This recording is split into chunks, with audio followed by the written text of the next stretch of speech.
Good morning students. Class 12th political science में आज हम सेकंड चैप्टर स्टार्ट करेंगे।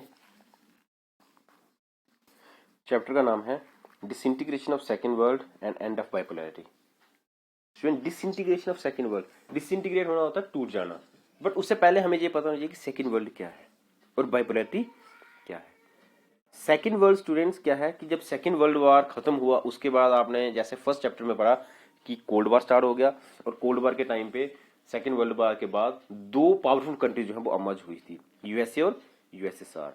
और दोनों कंट्रीज ने अलग अलग ब्लॉक बना लिए, एक ने ईस्टर्न ब्लॉक बना लिया और दूसरे ने वेस्टर्न ब्लॉक बना लिया। यूएसए ने एक तरफ वेस्टर्न ब्लॉक बनाया और यूएसएसआर ने दूसरी तरफ ईस्टर्न ब्लॉक बनाया। अब सेकंड वर्ल्ड क्या है, क्योंकि यूएसए जो है वो आज भी पावरफुल कंट्री है और यूएसएसआर द्वारा बनाया गया ब्लॉक जो है वो 1991 में डिसइंटीग्रेट हो गया, टूट गया, इसलिए उसको सेकंड वर्ल्ड का नाम दिया जाता है। और साथ में क्यों उसको सेकंड वर्ल्ड कहा जाता है, क्योंकि सबसे पहले यूएसए ने अपना एक ब्लॉक बनाया था, उसने अपनी मिलिट्री अलायंस बनाई थी, उसके बाद यूएसएसआर ने मिलिट्री अलायंस बनाई, तो इसलिए यूएसएसआर को सेकंड वर्ल्ड का नाम दिया जाता है। तो सेकंड वर्ल्ड क्या आता है, यूएसएसआर और उसकी जो अलायंस कंट्रीज हैं। और बाइपोलैरिटी अब क्या आता है, बाइपोलैरिटी होता है बाइपोलर, दो पोल। जब वर्ल्ड दो ब्लॉक में डिवाइड हो गया तो उसको दो पोल, एक ब्लॉक को एक पोल, मतलब दो block, bipolar world. And bipolar bipolarity मतलब कि बाइपोलैरिटी कब खत्म हो गई, जब यूएसएसआर डिसइंटीग्रेट हो गया। अब यूएसएसआर क्या है, ये भी एक क्वेश्चन आता है। यूएसएसआर की फुल फॉर्म आती है union of Soviet socialist Republic. अब इसका चैप्टर का हम सबसे पहले सिलेबस देखेंगे कि इसमें हमने पढ़ना क्या क्या है। इसमें हम लोग पढ़ेंगे Russian revolution and the formation of USSR, Gorbachev and the disintegration. Gorbachev कब यूएसएसआर रशिया का या यूएसएसआर का जनरल सेक्रेटरी बना और उसके बाद यूएसएसआर कैसे डिसइंटीग्रेट हो गया। Reason for the disintegration of Soviet Union, इसके डिसइंटीग्रेट होने के रीजन क्या है, कारण क्या है और उसके कॉन्सिक्वेंसेस क्या हुए। Shock therapy in post communism time, shock therapy एक नया कंसेप्ट आया। उसके बाद कॉन्सिक्वेंसेस ऑफ शॉक थेरेपी, जब यूएसएसआर डिसइंटीग्रेट हो गया, ये उसके बाद का कंसेप्ट है, लिखा ना पोस्ट कम्युनिज्म रिजाइम, यानी कि कम्युनिज्म जो डिसइंटीग्रेट होने के बाद, यूएसएसआर के डिसइंटीग्रेट होने के बाद जो नया एक सिस्टम बना उसको शॉक थेरेपी का नाम दिया गया। उसके कॉन्सिक्वेंसेस क्या हुए, टेंशंस एंड कन्फ्लिक्ट क्या थी, और India and post communist countries, India का यूएसएसआर और रशिया जहां बाकी कंट्रीज के साथ कैसे रिलेशन रहे। ये हमारा सिलेबस है, इस चैप्टर में हम लोग ये चीज पढ़ेंगे। उसके बाद मैं आपको एक दो इंपॉर्टेंट टर्म्स बता देता हूँ, क्योंकि सेकंड चैप्टर की हम बात कर रहे हैं, यूएसएसआर वाला चैप्टर है। यूएसएसआर की मैंने आपको पहले बात की, सेकंड वर्ल्ड की बात की। तो यूएसएसआर यानी कि union of Soviet socialist Republic जो है, इसको बनाया गया व्लादिमीर लेनिन द्वारा after the socialist revolution in 1917। Russia में 1917 में एक सोशलिस्ट रेवोल्यूशन हुआ और ये वर्ल्ड हिस्ट्री का सबसे बड़ा रेवोल्यूशन माना जाता है। क्यों,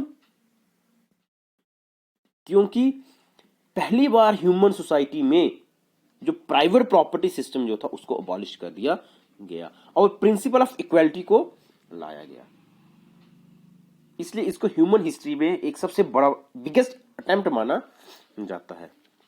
लेनिन जो थे वो बोल्शेविक कम्युनिस्ट पार्टी के फाउंडर थे और लीडर थे रशियन रेवोल्यूशन, जो 1917 में रेवोल्यूशन हुआ और इसी के बाद यूएसएसआर जो है वो बनाया गया। स्टूडेंट, जहां पे हम लोग मैप देख रहे हैं, मैप में ये पूरा जो मैप जो है ये यूएसएसआर का मैप है जो रशियन रेवोल्यूशन के बाद बना था। और डिसइंटीग्रेशन ऑफ यूएसएसआर यानी कि 1991 से पहले और 1917 के बाद का ये बीच का ये मैप जो है, इसमें हम लोग देख रहे हैं Russian Soviet federative socialist Republic, ये जो पिंक कलर का जो आ रहा है, और उसके बाद अलग अलग कलर्स के कुछ कंट्रीज हैं। ये जो सारी कंट्रीज जो हैं ये अलग अलग कलर्स इसलिए दिए गए हैं क्योंकि जब इसके डिसइंटीग्रेट होने के बाद ये 15 कंट्रीज में डिवाइड हो गया था, तो इसलिए वो दिखाई गई हैं यहाँ पे कौन कौन सी कंट्रीज जो हैं जो इसका हिस्सा रह चुकी हैं। अब यूएसएसआर के डिसइंटीग्रेट होने के बाद आ गया रशिया, यानी कि जैसे हम लोग, आप लोगों ने सुना भी होगा कि यूएनओ में यूएसएसआर की सीट, यूएसएसआर के टूटने के बाद रशिया जो है वो उसका सक्सेसर बना। तो ये आ गया। अब जो पूरी ये कंट्री जो मैप जो हम शो कर रहे हैं देख लीजिए, ये रशिया है। आपको पता ही है कि ज्योग्राफिकली देखा जाए तो रशिया जो है वो वर्ल्ड की सबसे बड़ी कंट्री मानी जाती है। अब सेकेंड वर्ल्ड क्या है और सोवियत ब्लॉक क्या है, जो मैंने पहले भी आपके साथ डिस्कस किया। अब ये आता है कि यूएसएसआर जो है came into being after the socialist revolution in Russia in 1917, जो हमने पहले भी डिस्कस कर लिया। अब क्यों ये रेवोल्यूशन हुआ था, क्योंकि जो रशियन जो किंग जो था, जिसको जार कहा जाता है, उसका रूल जो था वो काफी अच्छे तरीके से रूल नहीं करता था, अथॉरिटेरियन एंड करप्ट रूल था उसका। उसके अगेंस्ट ये रेवोल्यूशन लाया गया इन 1917। स्ट्रॉन्ग डिससेटिस्फेक्शन, लोग जो है वो उसके रूल से सेटिस्फाई नहीं थे, इसलिए जिस तरीके से वो रूल कर रहा था और उसकी डिससेटिस्फेक्शन की वजह से एक नई स्टेज बनी सोशलिस्ट रेवोल्यूशन के लिए, और वो रेवोल्यूशन हुआ under the leadership of Vladimir Lenin. और ये रेवोल्यूशन जो था ये इंस्पायर था सोशलिज्म, जो सोशलिस्ट आइडियोलॉजी, जो कार्ल मार्क्स की आइडियोलॉजी जो थी, कम्युनिस्ट आइडियोलॉजी, उससे इंस्पायर्ड ये रेवोल्यूशन था। और कैपिटलिज्म के अपोज, कैपिटलिज्म जो है, जो वेस्टर्न कंट्रीज यूएसए की जो आइडियोलॉजी जो है उसके जे खिलाफ है। अब सोवियत ब्लॉक क्या है कि many east European states were liberated from fascist with the help of Soviet union during second world war. Second world war के टाइम पे जो फैसिज्म, फैसिस्ट जो है, उससे जो कंट्रीज जो है जो आजाद करवाई गई, तो उन कंट्रीज ने, जो इंडिपेंडेंट कंट्रीज जो हुई, जो सोवियत यूनियन की हेल्प से जो कंट्रीज इंडिपेंडेंट हुई थी, उन कंट्रीज ने क्या किया, इंडिपेंडेंट होने के बाद, इस सेकेंड वर्ल्ड वॉर के बाद उन्होंने यूएसएसआर ब्लॉक को ज्वाइन कर लिया। अब उन कंट्रीज के पॉलिटिकल और इकोनॉमिक सिस्टम जो था वो किस बेस पे चला, जो सोवियत सिस्टम था, सोवियत जो पैटर्न जो था उसी के बेस पे इन कंट्रीज का पॉलिटिकल और इकोनॉमिक सिस्टम चलने लगा। इसलिए इस group, the group of these countries was called as Soviet bloc and the second world. अब इन कंट्रीज के ग्रुप को हम लोग सेकेंड ब्लॉक भी कहते हैं, सेकेंड वर्ल्ड भी कहते हैं, और सोवियत ब्लॉक भी कहते हैं। ठीक है। अब क्या है feature of Soviet system of government. अब सोवियत गवर्नमेंट जो है इसके मेन फीचर क्या है। Soviet system was based on communist principle. सबसे फर्स्ट और इंपॉर्टेंट जो फीचर जो आता है कि सोवियत सिस्टम जो है वो कम्युनिस्ट प्रिंसिपल्स पर बेस करता है। और कम्युनिस्ट प्रिंसिपल क्या है, जो कम्युनिस्ट आइडियोलॉजी जो है उस बेस पे, जिसमें सिंगल पार्टी होगी, कोई प्राइवेट सिस्टम नहीं होगा, हर इंसान को इक्वलिटी मिलेगी, जो मीन्स ऑफ प्रोडक्शन जो है वो गवर्नमेंट के कंट्रोल में होंगे।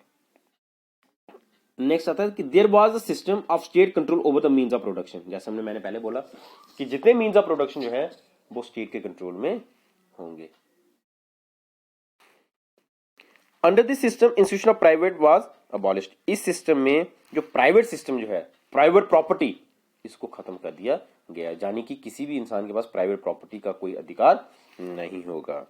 There was single party system, एक ही पार्टी, जो कम्युनिस्ट पार्टी जो है वो सोशल और पॉलिटिकल सिस्टम जो है सोवियत यूनियन का, उसमें काफी इंपॉर्टेंट प्लेस जो है वो हासिल, इंपॉर्टेंट जगह जो हासिल करती है।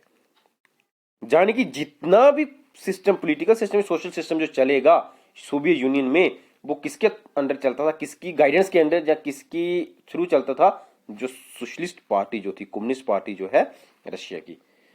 It was based on democratic centralism. It means lower body was responsible to higher body in administration.